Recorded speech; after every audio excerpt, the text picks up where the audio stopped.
여러분 저는 솔직히 말해서 아무리 힘들거나 지치거나 하는 일이 있어도 그 선교, 부흥 이런 말을 들으면 또 생각하면 그냥 주체할 수 없는 감동이 치밀어 오릅니다. 네, 저를 바라보시는 눈빛이 뻥치고 있다고 네, 그런 것 같지만 솔직히 여러분 이거는 왜 그런지 모르지만 자랑이 아니고 네, 어쩔 수 없는 사실인 것 같습니다. 그리고 솔직히 이러한 일들이 얼마나 힘들고 또 어렵고 또 때로는 기분도 상하고 그러한 일인지도 알고 있습니다. 이번 선교축제를 준비하면서도 이제 작년까지는 주일과 수요일에만 강사분들을 초청해서 말씀을 듣고 우리가 선교적인 마음과 주님이 주시는 그 마음을 회복하고자 나아갔는데 이번에는 이렇게 금요일 밤까지 이야기한다고 선포해 놓고 이제 또 함께 사역하시는 그 부교육자 그 몇 분에게 찾아가서 막 저 혼자만 흥분해 가지고 네, 막 가슴이 뛰지 않냐고 막 이야기하면서 이렇게 준비를 하고 나니까 막상 이제 오늘을 준비해야 하는 이 며칠간 얼마나 후회했는지 모릅니다. 왜 이 고생을 내가 사서 하나 하면서 막 잠도 못 자면서 여러분 그런데도 이 수고로움의 가치가 얼마나 정말로 감사하고 기쁜 일인지 여러분 그것을 느끼시기를 진심으로 소망합니다. 우리가 또 나아가는 이 길이 또 이 길만이 예수님께서 말씀하신 지상 명령인 줄로 믿습니다. 그래서 우리는 정말로 이 길로 가야 됩니다. 이 복음의 길, 복음을 전하는 길, 이 길로 우리가 나아갈 때, 교회가 나아갈 때 진정한 평강과 회복과 치유와 그러한 주님의 역사를 바라보게 될 줄로 믿습니다. 그래서 오늘은 중동과 유럽을 위한 기도회로 주제를 잡았는데요. 이 막상 이렇게 잡고 나니까 무엇을 어디서부터 어떻게 이야기해야 될까? 혹시 이곳에 중동과 유럽의 전문가가 계시면 어쩌나? 그래서 여러 가지를 막 연구한 거를 써보고 막 그래봤자 우리가 뭐 인터넷이나 뭐 지경이 뭐 얼마나 넓겠습니까? 그러다가 하나님께 이제 기도하면서 제 스타일대로 좀 쉽게 쓰자 이렇게 이제 마음을 정하고 나아가는데 중동과 유럽 이 공통점이 무엇일까? 특별히 종교적으로 보니까는 성경에서 가장 많이 나오는 나라 아닙니까? 두말하면 잔소리입니다. 성경을 그림으로 그리다 보면 모두가 중동이고 또 여러분 종교개혁을 그림으로 그리다 보면 모두가 유럽인 것입니다. 그러니까 두 지역, 두 나라, 두 지역 모두가 이 기독교, 예수님을 믿는 이 기독교로 한때 흥왕한 곳들입니다. 그런데 또 한 가지 공통점은 이젠 두 곳 나라 대부분이 이제 이슬람화 되고 있다는 것입니다. 여러분 우리나라에 최초로 복음을 전하신 분이 누군지 아십니까? 영국의 웨일즈에서 그 선교사로 오신 토마스 선교사님입니다. 이 사진이 무엇이냐면 그 토마스 선교사님을 파송한 교회가 영국 웨일즈의 하노버 교회인데 하노버 교회 2014년에 한국 사람 목사님이 담임 목사님으로 취임했습니다. 놀라운 일 아닌가요? 그때 영국에서는 이 교회를 문 닫자 유지도 안 되고 성도도 별로 없는데 그렇게 의견을 냈으나 이제 현지의 한국 선교사님들이 나서서 이제 통합 측에서 파송한 한 선교사님을 그곳 담임 목사님으로 이제 취임하게 되고 그런데 우리가 또 생각한 것만큼 그렇게 로맨틱하고 그런 사역은 아니라고 합니다. 매우 힘들기도 하고 또 고전을 하고 계시다고 들었습니다. 여러분 또 기독교의 성지순례로 정말로 각광받는 곳들이 어디인가요? 바로 중동 또 유럽들입니다. 이 광고지 한번 보시겠습니까? 우리 교회에서 18개월 무이자로 성지순례 갈 수 있는 광고지들입니다. 성지순례 보니까 모세 코스라고 있다고 합니다. 약 10일 걸린다고 합니다. 모세가 다녀가는 코스. 그래서 이집트, 요르단, 이스라엘까지 가는 코스고, 바울 코스 있다고 합니다. 터키, 이스탄불, 그리스, 이탈리아, 로마까지 여기도 한 10일 정도 걸리고, 예수님 코스도 있고 여러 가지 이제 코스가 있을 것입니다. 성지 순례로 우리가 가는 곳은 중동과 유럽이죠. 이 광고지는 어디 건지 아세요? 가톨릭입니다. 이 희한한 것은 이 중동과 유럽으로 성지 순례에 가는 종교가 3개가 있는데, 기독교, 가톨릭, 또 다음 장면 한번 넘겨 주실래요? 이건 뭐죠? 이슬람. 이슬람들도 다른 곳으로 절대 안 가고, 이 중동과 유럽, 대부분 중동, 사우디아라비아 이런 곳으로 모여서 지금 라마단 기간이라고 하는데, 이렇게 모여서 엄청난 인원들이 모여서 이렇게 기도를 하고 예배를 드립니다. 중동에서 성경의 성지는 모두 다 돈을 받고 입장하거나, 또 진짜 중요한 곳은 위험해서 내전이 있어서 가보지 못하는 곳들이 많습니다. 유럽도 마찬가지입니다. 대부분 지역이 돈을 받고 관람을 시켜주는 곳이 되어버렸습니다. 그곳들에 아직도 학자들은 많은데 성도가 없고 예배가 없어진 지 오래된 이야기입니다. 그런데 또 우리가 이번 선교축제를 통해서 2번의 말씀을 들으며 알게 된 것이 무엇인가요? 수백만의 무슬림들이 개종을 하고 복음을 듣고 나아가게 되는데, 이 복음을 듣는 통로가 첫 번째는 사랑이 넘치는 교회 공동체이고, 2번째는 살아계신 하나님께서 그들에게 찾아가셔서 꿈으로 만나 주신다고 하니 놀라울 따름입니다. 엊그제 수요 예배 때 오신 그 이란 사람 아이든 전도사님도 자기 자신 원래 이슬람이었고, 그래 일 때문에 이스탄불에 갔다가 어쩔 수 없이 교회에 따라갔는데, 그 공동체에서 사랑을 통하여 복음을 접하고, 이제 그를 통하여 그의 가정이 복음이 들어가는데, 그의 가정에는 하나님께서 그 동생에게 꿈에서 나타나서 하나님인 것을 나타나게 해주시고, 그들이 이란의 지하교회에서 예배를 드리고 있다고 우리는 들었습니다. 놀라운 사실입니다. 그렇다면 우리가 정말로 확신할 수 있는 것은, 하나님이 아무리 세상에서는 절망을 이야기하더라도 하나님은 분명히 살아계셔서 그곳 가운데에서도 우리와 함께하고 계신 것 같이 임마누엘하고 계시는 걸로 믿습니다. 여러분, 우리가 그런 소망을 가지고 오늘 말씀을 들었으면 좋겠습니다. 저는 이 시간을 준비하면서 어떤 말씀을 전할 것인가 정말로 기도했습니다. 마게도냐 환상, 건너와서 우리를 도우라, 이 말씀을 전할까? 아니면은 제가 설교를 오랜만에 하다 보니까 그리고 바울이 막 로마로 압송된 이야기를 전할까? 아니면 중동 땅에서 예수님께서 막 기적을 일으키신 이야기를 전할까? 막 찾아보고 아무리 막 이 기도를 하고 해도 성령님께서 주시는 감동이 없는 거예요. 그런데 어느 날 아침에 눈을 딱 떴는데, 이제 제 아내 핸드폰으로 매일 아침마다 새벽에 지인 한 분이 그 말씀을 보내주십니다. 말씀. 그래서 솔직히 어느 때는 정말 싫습니다. 그 새벽에 꼭 보내야 되나? 그리고 이 무음으로 해놔야 되는데 꼭 그거를 그 무음으로 해놓지 않아서 그걸 또 막 그걸 가지고 시비를 걸 수도 없고, 아무튼 그랬는데, 그날은 눈을 뜨자마자 그 아내 핸드폰이 이렇게 울리는데, 딱 눈에 보이는 말씀이 스가랴 10장 8절인 것입니다. 휘파람.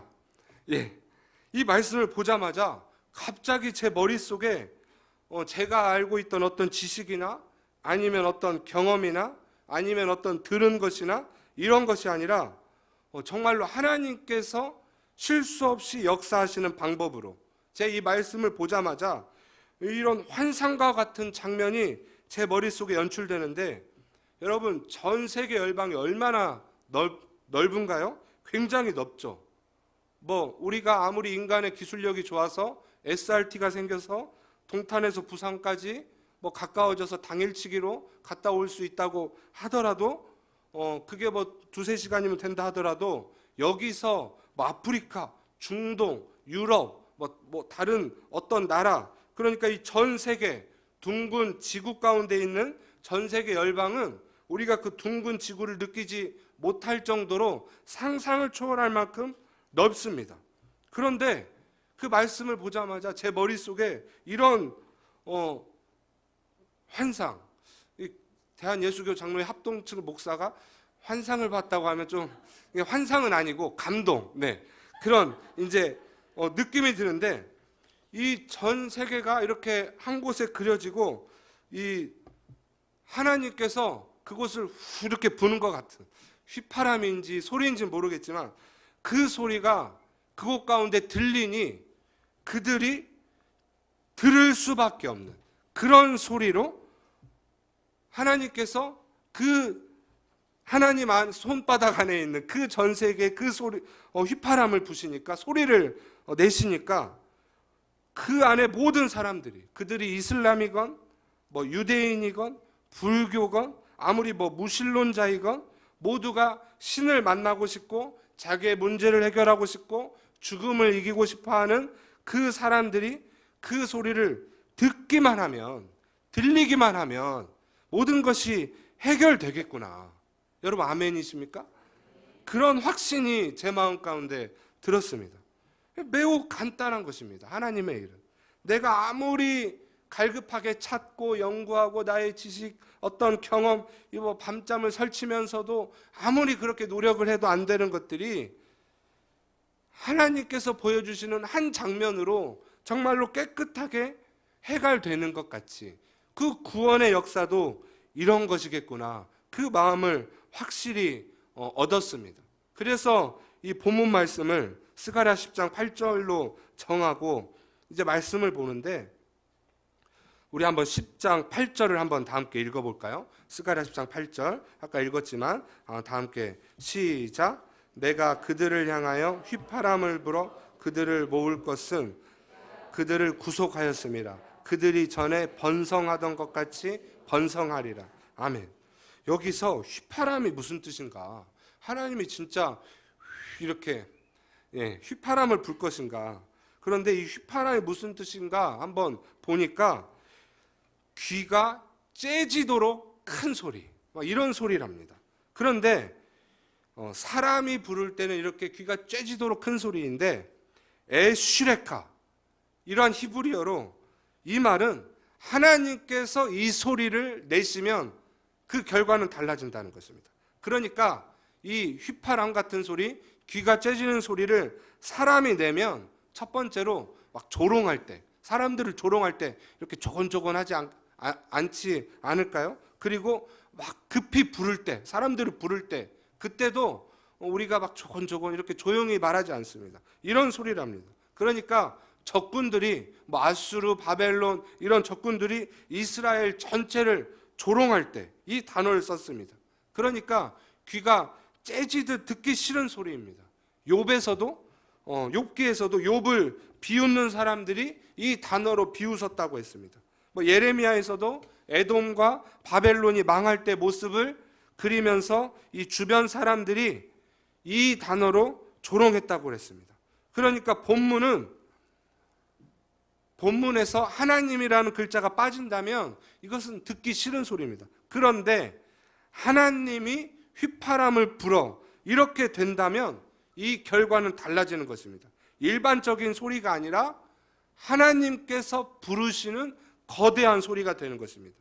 이사야에서 본문과 같은 뜻으로 두 군데서 말씀이 나와 있는데, 이사야서 5장 26절을 보니까 또 그가 기치를 세우시고 먼 나라들을 불러 땅끝에서부터 자기에게로 오게 하실 것이라. 먼 나라들을 불러. 여기서 보니까 하나님이 그들을 부르실 때 이 소리, 이 방법밖에 없는 것입니다. 또 이사야 7장 18절에 보니까 그 날에는 여호와께서 애굽 하수에서 먼 곳에 파리와 아수르 땅의 벌을 부르시리니. 이것도 사람이 어떻게 이것을 부를 수 있는 그런 장면이 아닙니다. 하나님께서 부르셔야 되는 것입니다. 그러니까 이 부르다, 사람의 목소리로 할 수 없는 그 지경의 것을 부르다, 하나님의 부르심, 에슈레카, 이것이 오늘 본문의 휘파람이며, 이 소리는 사람이 들을 수밖에 없는 소리라는 것입니다. 그런데 이스라엘의 회복을 선언하고 선포하시는, 그때는 절망이지만 가망성 없지만, 이 스가랴 10장에서 본문 8장 말씀을 보니까 내가 그들을 향하여 휘파람을 불어 그들을 모을 것은, 그 이유는 그들을 구속하였습니다. 그래서 그들이 전에 번성하던 것 같이 번성하리라, 이렇게 말씀하고 계십니다. 그렇다면 하나님께서는 이 온 열방의 백성들을 지금 우리가 보기에 망하고 있거나 아니면 가망이 없다 하더라도 분명히 회복시키신다는 것인데, 왜 회복시키신다고 했습니까? 그들을 구속하였기에, 그들을 이미 구속하였기에 내가 그들을 휘파람을 부어 모을 것이다 라고 분명히 하나님께서는 말씀하고 계십니다. 그래서 이 소리는 인간이 할 수 있는 것이 아니라 하나님만이 내실 수 있는 소리로 그들의 땅을 회복하신다고 분명히 말씀하고 계십니다. 그리고 이어지는 9절의 말씀을 보니까 내가 그들을 여러 백성들 가운데 흩으려니와 그들이 먼 곳에서 나를 기억하고 그들이 살아서 그들의 자녀들과 함께 돌아올지라. 무슨 생각이 드시나요?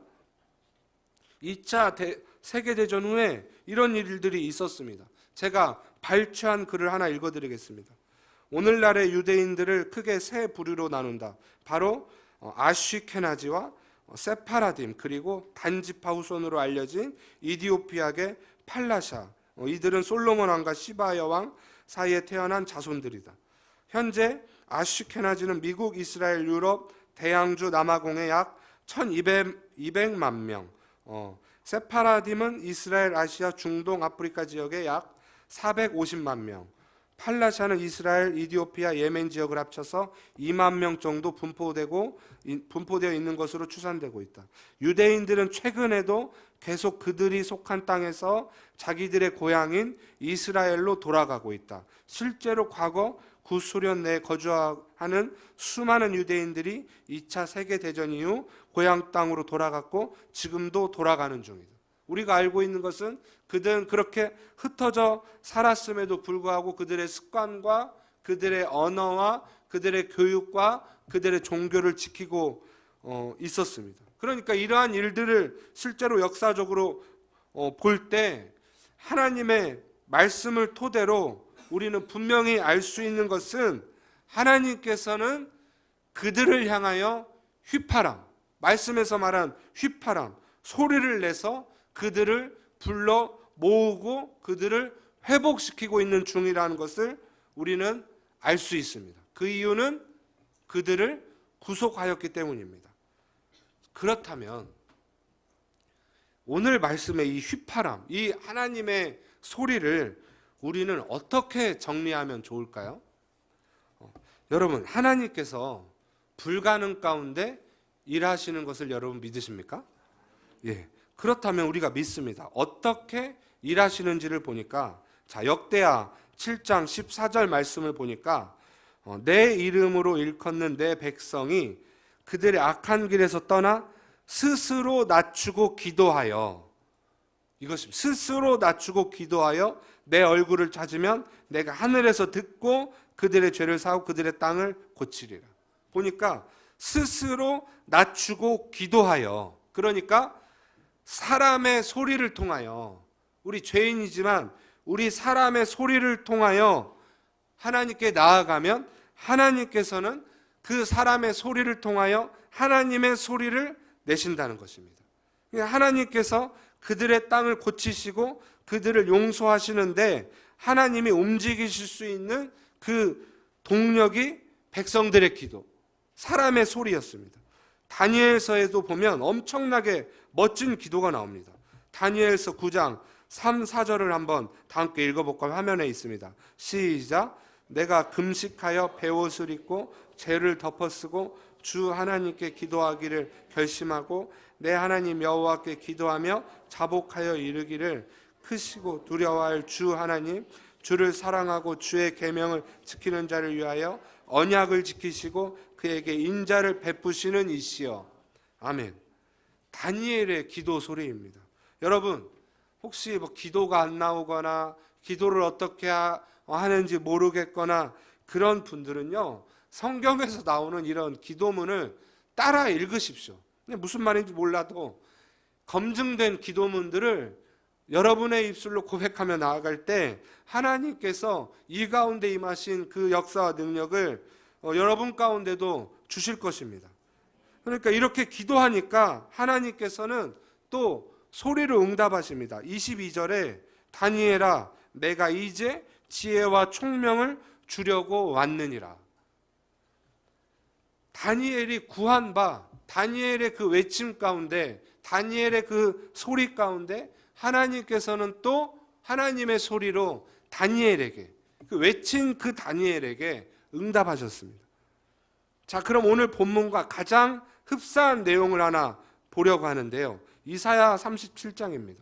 유다는 아수르에 포위당했습니다. 모든 것이 끝났습니다.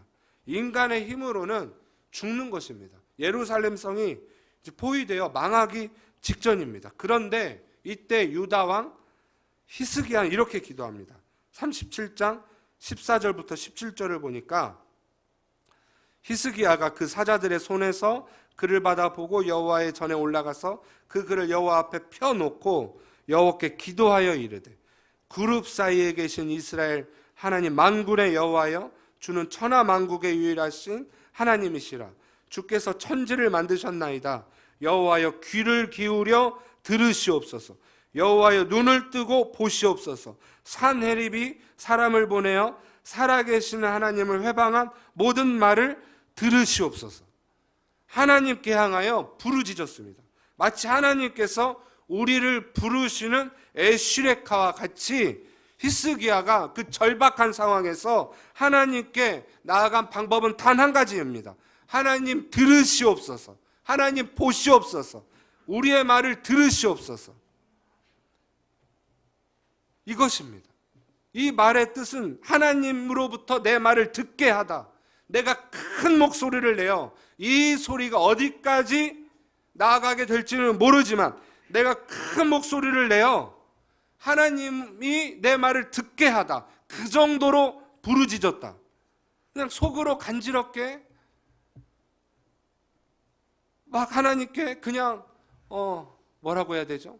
네, 할 말 없이 성의 없이 나간 것이 아니라 절박한 상황에서 하나님 내 말을 좀 들으시옵소서.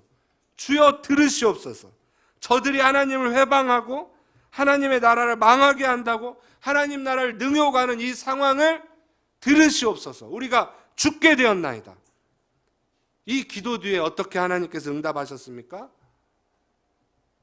선지자 이사야를 보내서 하나님께서 이 기도를 들었다고 확실히 히스기야에게 말씀하시고 이사야 37장 36절 여호와의 사자가 나가서 아수르 진중에서 18만 5천인을 쳤으므로 아침에 일찍 일어나 본즉 시체뿐이라.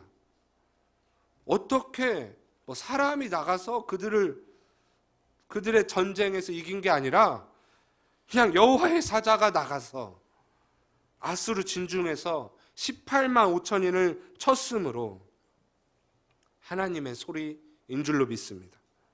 여러분, 하나님께서는 그러니까 분명히 하나님의 휘파람으로써 그들을 향하여 부르짖는 자들에게 하나님의 방법으로 구원을 허락하시는 것입니다. 우리가 그것을 확신하고 나아갔으면 좋겠고 그런 확신이 우리의 꿈과 비전과 사명이 되었으면 좋겠습니다. 그래서 우리의 어떠한 노력 가운데 우리의 어떠한 열심 가운데 오직 그 하나님의 소리가 아니면 우리가 할 수 없다는 것을 느끼면 하나님께서는 우리를 통하여 우리가 생각하는 것보다 더욱더 큰 은혜와 역사로 나아가게 될 줄로 믿습니다. 스페인에 간 적이 있습니다. 바르셀로나. 이 사진에 대해서 좀 이따 설명할 건데 축구를 보러 갔겠습니까? 아니죠. 유럽에 단기 선교를 가서 이제 바르셀로나에서 3박을 한 적이 있는데 중간에 수요일이 걸렸습니다. 그래서 수요일 밤에 당연히 예배를 드리러 가야지. 단기 선교까지 갔는데.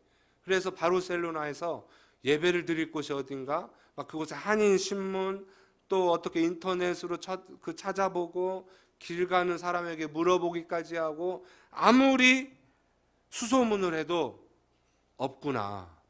오늘 밤에 예배 드릴 곳이 없구나. 이곳이 도시이고 이곳이 스페인 유럽인데 없구나. 축구장에 사람이 그렇게 몰리는데 세상에 아무리 알아봐도 그 수요일 밤에 정식으로 예배 드리는 곳이 한 군데도 없다는 것입니다. 그런데 높은 건물에 올라가서 밖을 쳐다보니까 이런 생각이 드는 거예요. 사도 바울이 이곳까지 오고 싶어서 가진 매를 맞으며 고생했는데 로마를 거쳐 서바나까지 간다고? 야고보의 순례길, 산티아고의 순례길이라고 그 유명한 곳이 있는 이 땅인데 이 높은 곳에서 보니까 십자가가 엄청나게 많은 것입니다. 다 성당입니다. 모든 곳이 성당인데 100% 돈을 받고 사람들을 관광객으로 받아 구경시켜주는 성당인 것입니다. 이 바르셀로나의 가장 유명한 사그라다 파밀리아라는 성당입니다. 이 티켓입니다. 입장권 1인당 3만 원에서 5만 원을 받고 수많은 사람들이 그 성당을 관광하기 위하여 사진 찍기 위하여 찾아옵니다. 그래서 그날 밤에 우리가 그곳에서 같이 간 우리 팀들과 함께 길거리에서 막 부르짖은 게 아니라 우리 숙소에서 피해 안 주고 정말로 간절히 부르짖었습니다. 하나님 우리의 기도를 들으시고 이 땅에도 우리가 다녀간 이 땅에도 예배가 분명히 그렇게 교회들이 많다면 분명히 그곳에서 예배가 얼마나 왕성히 드려졌을까 생각하면서 하나님 이 땅에도 예배가 회복되게 하여 주시옵소서. 정말로 주님 이 땅에 다시 한번 예배가 회복하게 해달라고 그렇게 소리를 내어 기도했습니다. 그런데 우리의 기도 가운데 하나님께서는 어떻게 휘파람으로 역사하셨냐 하면 같이 간 지체 한 명에게 그 마음에 역사하셔서 제가 앞으로 평생을 살면서 어떠한 직업일지 어떠한 모습일지는 몰라도 이 스페인 땅에 복음을 전하는 것을 제 평생의 사명으로 여기고 이곳을 위하여 내가 평생 기도하고 할 수만 있다면 다시 이 땅에 와서 복음을 전하며 살겠다고 서원하는 일이 생겼습니다. 웨일즈에 간 적이 있습니다. 영국의 웨일즈는 대부흥이 일어난 곳입니다.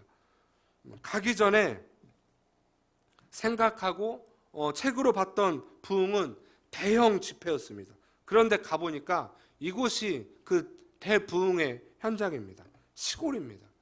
정말로 하나님은 대도시 런던에서 부흥을 일으키지 않으시고 이 시골 작은 교회 웨일즈 한 교회에서 대부흥을 일으키셨습니다.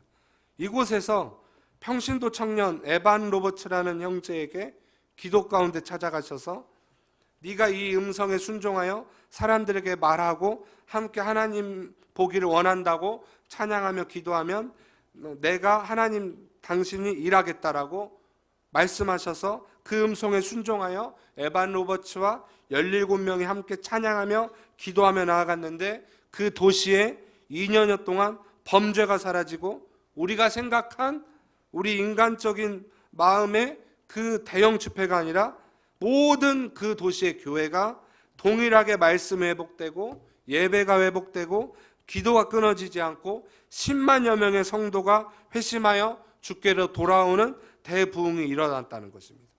그 부흥이 평양, 원산, 우리나라 부흥으로 전해졌습니다.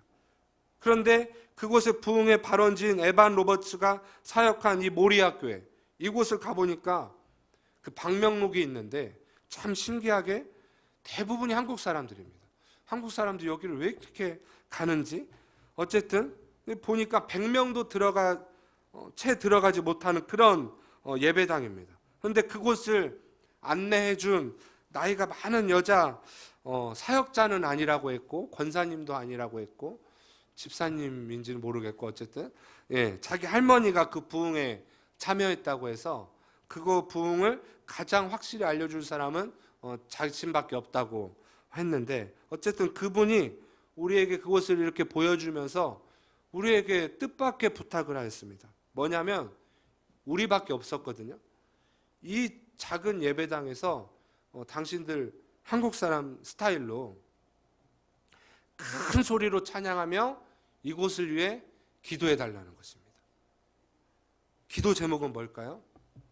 이곳에 다시 한번, 지금 그 예배당에 10명, 10몇 명 나와서 주일에 예배 드린다는데 다시 한번 그때와 같이 부흥이 일게 해달라는 것입니다.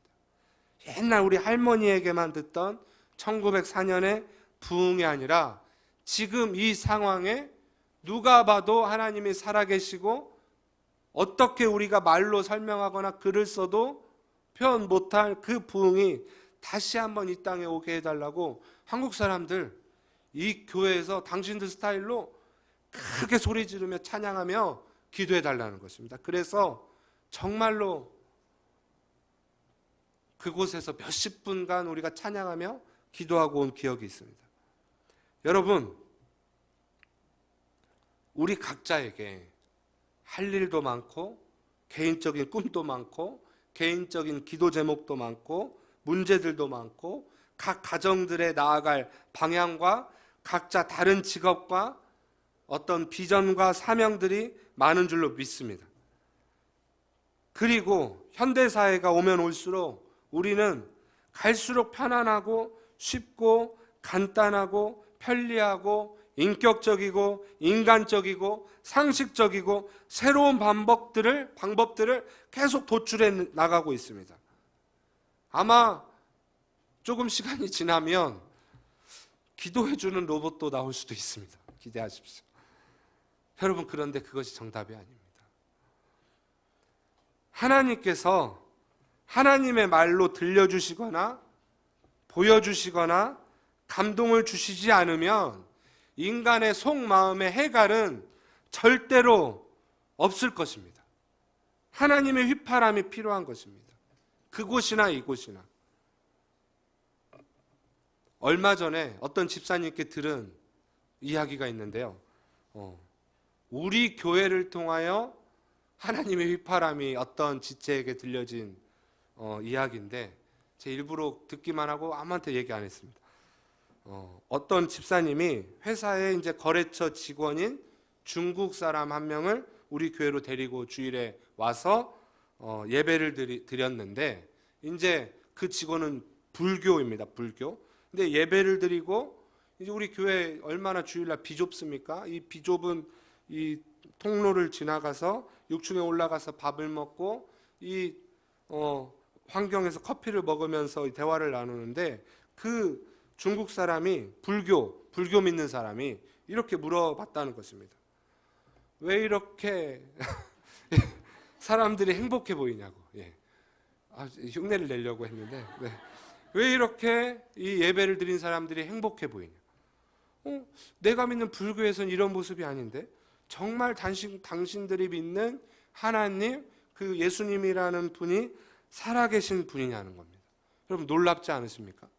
우리는 예배만 드렸을 뿐인데 하나님께서는 우리를 통하여 휘파람을 부셔서 그 불교, 가정 전체가 불교인 그 지체에게 찾아가셔서 하나님의 사실을 알리신 것입니다.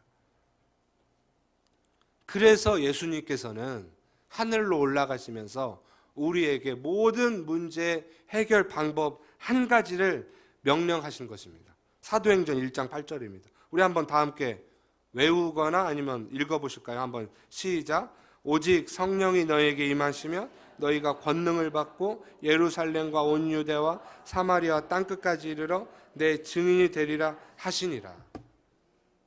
왜 이렇게 말씀하셨을까요? 우리의 개인적인 것, 어떠한 거 구하지 말라고 한 것이 아니라 우리가 이 길로 나아가지 않으면 살아갈 수 없는 존재이기 때문에 한 것입니다. 그래서 이 마음을 가지고 우리가 나아갈 때 정말로 그 사람에게 능력과 평강이 임한다는 것입니다. 그리고 이 말씀을 마치시고 구름이 그를 가리어 보이지 않게 하더라. 하나님께서 하늘로 올라가시고 우리에게 명령을 주신 뒤에 다시 온다고 하셨습니다. 여러분, 그래서 우리가 이 일을 해야 될 줄로 믿습니다. 우리가 부르짖어 하나님의 휘파람이 그들 가운데 들리기만 하면 그들이 살아나는 것입니다.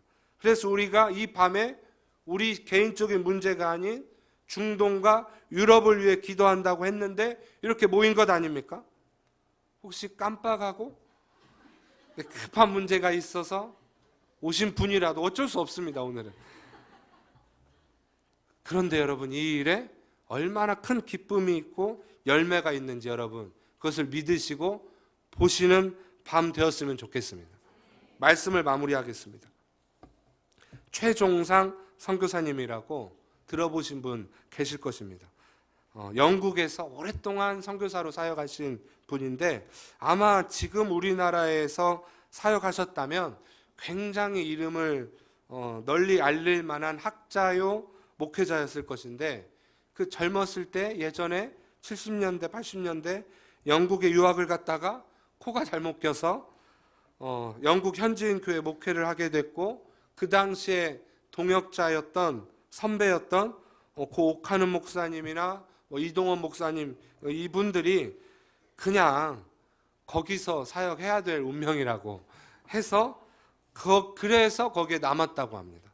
근데 이분이 예전에 영국에 가서 딱 한 번 뵌 적이 있는데 귀에 계속 여운이 남는 말씀을 하셨습니다. 아무리 이 땅에는 뿌려도 싹이 나지 않는다.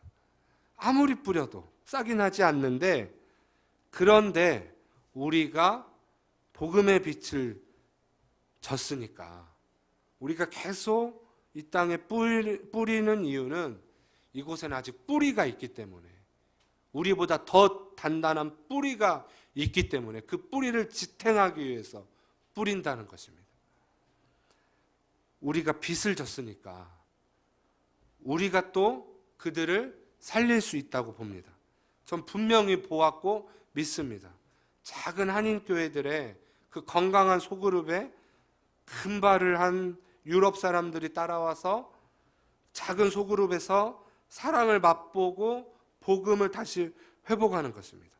하나님께서 선교사님들의 기도와 헌신과 목숨을 바친 그 기도 가운데 우리나라 대한민국에 복음을 전하게 하시고 교회가 세워지게 한 그러한 모습이 이제 우리를 통하여 다시 그 중동과 유럽에 연출이 된다면 이제 그들에게는 문명이 있기 때문에 어떠한 우리가 준비한 돈으로 할 수 있는 그러한 것들은 통하지 않습니다. 진짜 복음이 통할 것인데 그곳에 그러한 모습들이 나타나게 된다면 정말로 그곳에 하나님의 살아계심이 나타나게 될 것이고 그것이 다시 한번 복음으로 휩싸이게 될 줄로 믿습니다. 우리가 이러한 부담감을 가졌으면 좋겠습니다. 그런데 우리가 먼저 할 것은 다른 어떠한 것보다 하나님께 우리가 부르짖는 것입니다. 하나님 들으시옵소서. 히스기야가 말한 것처럼 하나님 내 소리를 나의 기도를 들으시옵소서. 우리가 죽게 생겼습니다. 그들이 죽게 생겼습니다. 이 외침 속에 분명히 하나님께서는 일하실 것이고 그 증거가 우리 가운데 나타나게 되기를 진심으로 소망합니다. 여러분 우리 그러한 마음으로 오늘 말씀을 의지하면서 찬양하며 이제 기도하며 나아갈 것인데요. 우리 첫 번째 찬양은 축 늘어지는 찬양 아니라 우리가 선포하며 찬양하며 나아갔으면 좋겠습니다.